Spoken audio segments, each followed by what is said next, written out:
Well, I'm Dennis Crompton, one of a group of 6 architects who were young in the 1960s, and one of the things we did as we were coming together as a group was to produce a small magazine. We later on became known by the name of that magazine, which was Archigram.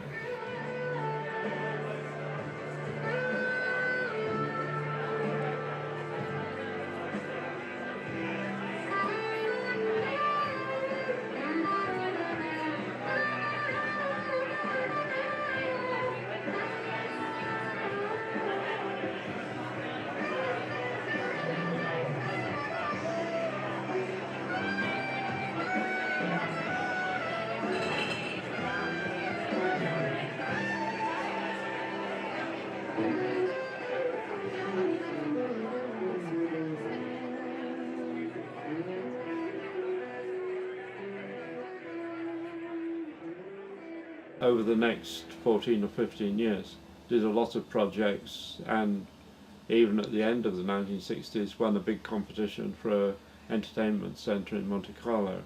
But the subject of the book itself is the work that we did through that period. During that period, the first issue of Archigram was produced in 1961, and there were 10 issues between then and about 1972. The book actually follows the pattern of those publications.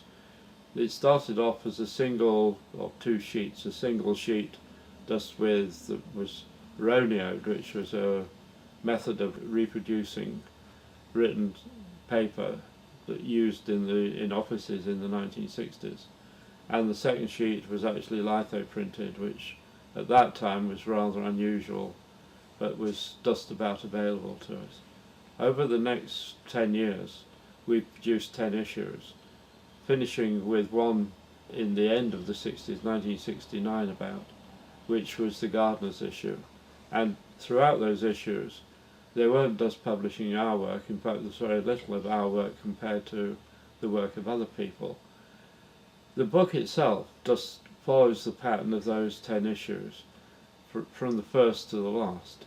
And what I did in the design of the book was actually to take each issue as a chapter marker and to reproduce in the book the projects which in the original magazine were sort of postage stamp size, so that in the book you can see the full, almost full-size drawings, but certainly drawings reproduced at a size which is close enough so you're able to read the content of the drawing.